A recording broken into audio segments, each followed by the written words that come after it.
Ce podcast a été réalisé avec le soutien du service du tourisme d'affaires de Visite Wallonia. Vous écoutez Z sur 7, le podcast quotidien de Trends Canal Z. Aujourd'hui, nous sommes le 27 février. Votre podcast aujourd'hui est écrit par Salomé Bayard et animé par Anne Marchand. Bonjour à tous et à toutes. Aujourd'hui, dans ce nouvel épisode, Theo Franken a fait escale à Namur pour aborder un projet essentiel. La Wallonie est une région clé. En Flandre, on n'a pas cette tradition, on n'a pas cette grande tradition industrielle militaire. Ici, on l'a. Dans son nouveau dictionnaire amoureux de la géopolitique, Hubert Védrine aborde des enjeux variés. Le temps n'a plus rien à voir avec ce que c'était il y a 3-4 ans. C'est une gigantesque machine de guerre. Restez bien à l'écoute, Z sur 7, c'est maintenant.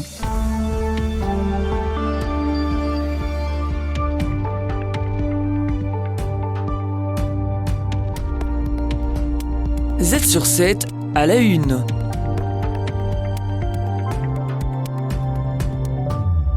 Theo Franken, ministre de la Défense, était de passage à Namur pour discuter d'un projet clé. Un accord de coopération entre l'État fédéral et les régions pour développer l'industrie militaire, notamment en Wallonie. Theo Franken, ministre fédéral de la Défense. On voit que la Russie produit vraiment à un niveau très très haut et en Europe on ne peut pas suivre et on doit rattraper cette production aussi vite possible. Et ça, c'est pour ça que je suis ici, parce que la Wallonie est une région clé. En Flandre, on n'a pas cette tradition, on n'a pas cette grande tradition industrielle militaire. Ici, on l'a. En Wallonie, de nombreuses entreprises grandes et petites sont actives dans le secteur de l'armement, parmi lesquelles FN, John Cockerill, Safran et Thales. Elles pourraient bénéficier des investissements prévus dans ce domaine. Pierre-Yves Geolet, ministre wallon de l'économie, et Adrien Dolimon, ministre-président wallon. Ce qui était important aujourd'hui, c'était de voir comment on pouvait coopérer avec la défense, avec le fédéral et les régions, pour aussi qu'on corresponde le plus, que l'activité industrielle corresponde le plus aux besoins de la défense, aux besoins de l'armée. On va clairement discuter, faire un état des besoins qui, lui, sera réalisé par les différents États, parce que notre client, ça ne sera pas uniquement le ministre de la Défense belge, ça sera, on l'espère, tous les ministres de la Défense singulièrement en Europe, et donc c'est montrer que on a de la qualité sur notre territoire, on est en capacité de produire ce dont certains pays ont besoin. On a énormément d'entreprises avec une renommée internationale et donc capitalisons sur elles. L'Union européenne met le cap sur l'industrie de la défense avec des investissements massifs. La Belgique veut sa part et fixe un objectif clair, 2% du PIB d'ici 2029 et 2,5% d'ici 2034 pour se conformer aux exigences de l'OTAN. Theo Franken, ministre fédéral de la Défense à nouveau. 2% du PIB, c'est 12 milliards d'euros. Et j'ai 8 pour l'instant. Il y a 1 milliard d'extra dans le budget. Ça donne encore 3. Et c'est le fonds de défense qui va venir avec beaucoup d'argent extra. Et encore des autres propositions que je vais faire au sein du Conseil des ministres. Je ne vais pas le faire dans la presse, je vais le faire au niveau Conseil des ministres, si vite possible. En parallèle, un autre projet est en cours en région bruxelloise. Theo Franken négocie avec des entreprises belges et étrangères pour transformer le site d'Audi-Forêt en une usine d'assemblage militaire.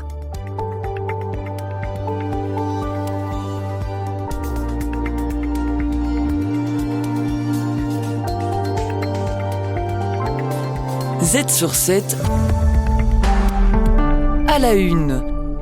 Dans son nouveau dictionnaire amoureux de la géopolitique, Hubert Védrine aborde plusieurs sujets, Chine, États-Unis, guerre en Ukraine et à Gaza, et figures comme Trump ou Poutine. Il critique la naïveté des Européens face au Kremlin, tout en écartant un risque d'attaque contre l'OTAN. Hubert Védrine, ancien ministre français des Affaires étrangères. Moi, je ne pense pas qu'il veuille attaquer l'OTAN. Et s'il a voulu l'attaquer, il aurait attaqué l'OTAN quand l'OTAN était affaibli, pas d'esprit de défense en Europe, des pays neutres, etc. L'OTAN n'a plus rien à voir avec ce que c'était il y a 3-4 ans. C'est une gigantesque machine de guerre. Les menaces de Trump ont secoué l'Europe. Après s'être crue indéfiniment protégée par le grand frère américain, elle prend conscience de sa vulnérabilité. Désormais, l'idée d'une défense européenne commune fait son chemin. Qui commanderait tout ça? Qui donnerait les ordres? Mais peut-être qu'on va arriver à trouver des réponses à ces questions insolubles qui ne se posaient pas depuis des dizaines d'années. Si on y arrive, 2025 aurait été l'année de la naissance du fait de Trump, malgré lui, d'une sorte d'Europe totalement nouvelle. Pour cet ancien proche de François Mitterrand, Donald Trump ne considère plus l'Europe comme un allié, mais comme un rival économique. Et si certains en doutaient encore, son appel à Poutine sur l'Ukraine et le discours de J.D. Vance à la conférence de Munich sur la sécurité ont fini de dissiper les illusions.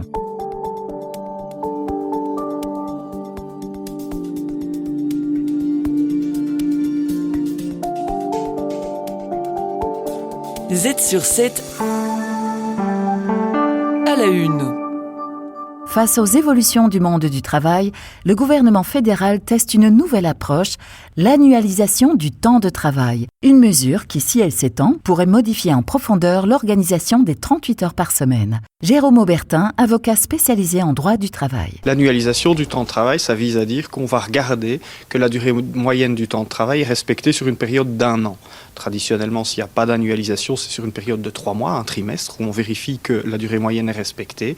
Ici, on peut se permettre de la respecter sur une période d'1 an. Instaurée par la loi Peters en 2017, cette mesure n'est pas nouvelle, mais le gouvernement veut désormais la rendre plus accessible. Hier, c'était avec les partenaires sociaux qu'il fallait négocier cet accord. Demain, c'est individuellement entre un employeur et un travailleur. Donc on peut avoir une entreprise où certains vont avoir une annualisation, d'autres n'auront pas d'annualisation. La planification du travail sur 12 mois, une idée qui gagne du terrain, notamment auprès des PME. Selon une étude de SD Works, un tiers d'entre elles demandent davantage de flexibilité. Si vous avez une petite entreprise, vous avez un nombre de ressources limité et malheureusement ou heureusement, les besoins peuvent fluctuer d'un moment à l'autre. Il y a des semaines où il y a plus de travail, d'autres où il y en a moins.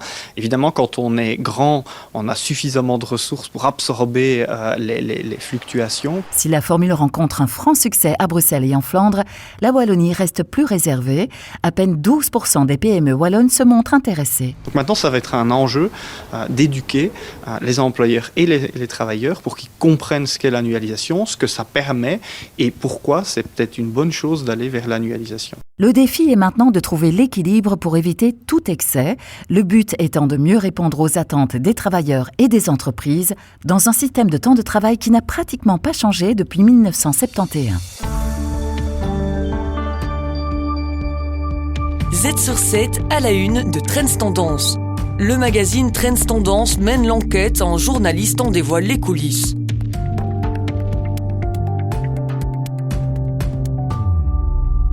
Une question brûlante au programme du nouveau Trends Tendance. Les francophones se sont-ils fait avoir dans la négociation de l'Arizona ? Pour en parler, Gaël Poncelet reçoit Olivier Mouton, chef news chez Trends Tendance. Premièrement, votre analyse commence par les compétences ministérielles. Alors évidemment, les francophones se sont fait avoir. C'est le discours que l'opposition socialiste francophone tient depuis l'avènement de l'Arizona. On pose bien la question, est-ce que c'est de l'info ou de l'intox ? Mais il y a des points d'attention. Paul Magnette d'emblée avait dit, mais est-ce que les francophones étaient à la table des négociations en voyant la répartition des compétences ? Et c'est vrai qu'à ce niveau-là, il y a des questions qu'on peut se poser, parce qu'il y a quand même du lourd sur la table de l'ANVA. Premier ministre, bien sûr, mais aussi défense, où il y aura beaucoup d'investissements, pension, finances, donc c'est quand même des grosses compétences. Le budget, les soins de santé sont aussi entre les mains flamandes, donc c'est vrai qu'il y a un déséquilibre apparent et aussi derrière, le diable se cache parfois dans les détails. Ensuite, il est évidemment question des réformes qui sont régulièrement pointées du doigt. Pensez-vous que là aussi, cela pourrait être préjudiciable spécifiquement pour les francophones ? Et donc Bardewever a dit à la télévision flamande que la diminution dans le temps des allocations de chômage, donc la limitation dans le temps, était une réforme qui était un peu communautaire, et c'est vrai, ça va surtout toucher les francophones, forcément. On a un taux d'emploi qui est famélique, donc on le doit à nous-mêmes aussi, le fait que parfois l'impact des réformes. David Clarinval, le libéral, dit oui, mais c'est compensé par les pensions. Les experts qu'on a interrogés nous disent pas vraiment, parce qu'au niveau des pensions, on touche des points qui ne sont pas singulièrement sensibles en Flandre. Donc il y a un déséquilibre. Troisièmement, certains choix auront-ils un impact budgétaire ? Alors c'est d'autres choses qui sont évidemment liées à la situation des entités fédérées Wallonie et Bruxelles. Donc par exemple, la réforme fiscale générera un manque à gagner pour les entités fédérées, mais ce sera évidemment plus sensible en Wallonie et Bruxelles où le budget est déjà compliqué. Bon, les libéraux et les engagés disent qu'ils assument, mais malgré tout, il y a aussi d'autres mesures, l'emploi on l'a dit, mais aussi des mesures concernant le précompte dans les universités, par exemple, qui vont avoir un impact qui sera difficile pour les francophones. Finalement, info ou intox ? Alors il y a évidemment de l'info, mais il y a une part d'intox aussi, parce que si on veut regarder un accord de gouvernement avec des lunettes communautaires, on trouvera toujours de quoi dire. Alors deux choses, d'une part, il n'y a pas vraiment beaucoup d'institutionnels, donc par rapport aux négociations que Paul Magnette lui-même avait menées avec la NVA à l'été 2020, ici le communautaire, l'institutionnel est nettement moindre. Et d'autre part, si les francophones sont impactés, c'est aussi parce qu'on a besoin de réformes du côté francophone plus qu'ailleurs. Et Maxime Prévost, le vice-premier ministre engagé, nous dit d'ailleurs si on mène des réformes que le PS aurait refusées, je l'assume et je le revendique. Tout est dit sans doute. Les meilleurs experts boursiers vous proposent des analyses des marchés internationaux, des conseils avisés et les dernières tendances économiques. Z sur 7, expert boursier.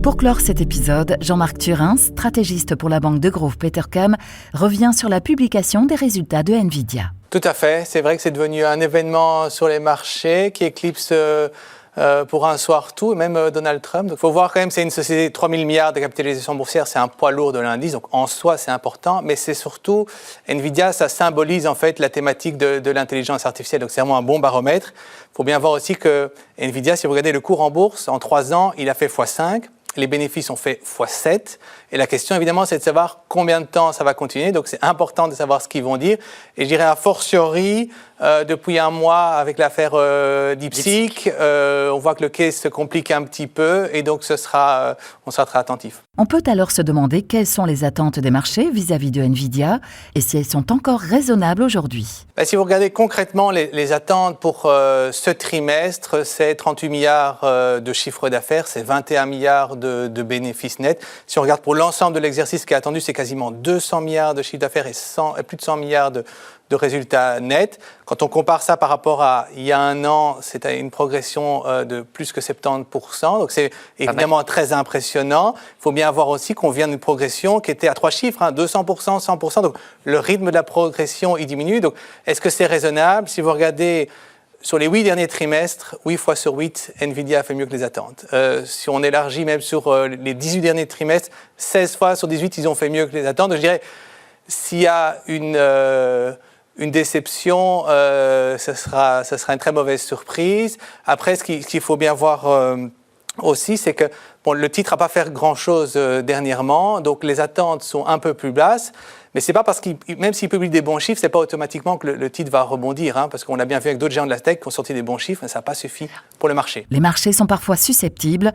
Tout peut se jouer dans le discours et les explications autour des résultats finalement. Oui, je dirais, au-delà des chiffres vraiment pour ce trimestre, il y a vraiment quelques facteurs clés, mais j'en citerai 3. Le premier, évidemment, c'est les perspectives pour 2026 au niveau des data centers, les marges aussi.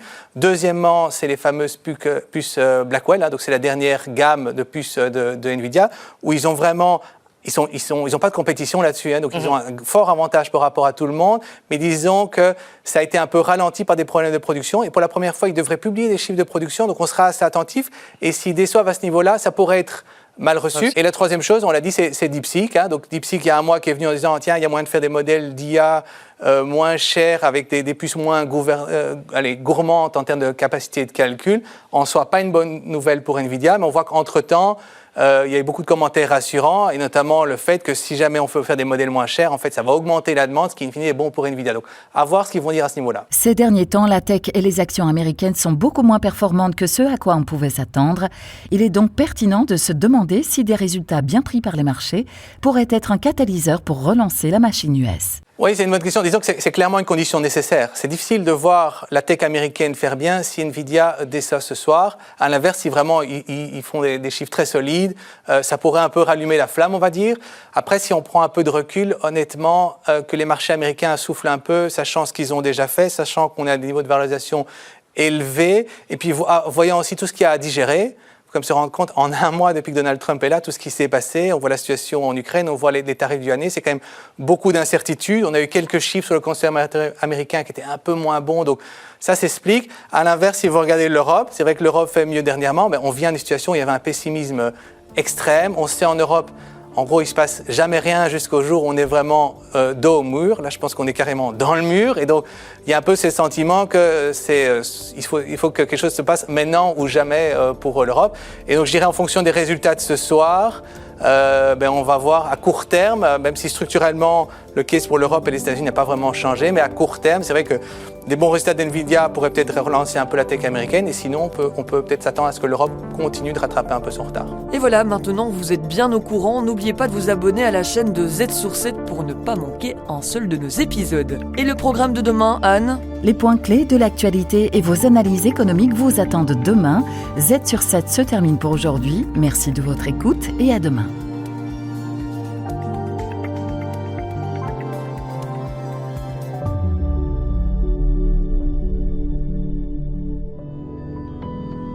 La Wallonie est la destination idéale pour vos événements professionnels. Infrastructures de qualité, cadres inspirants et services personnalisés, séminaires, conférences ou congrès, mais également des idées pour vos team building. Profitez d'un environnement accessible, moderne et naturel. Rendez-vous sur visitewallonia.be.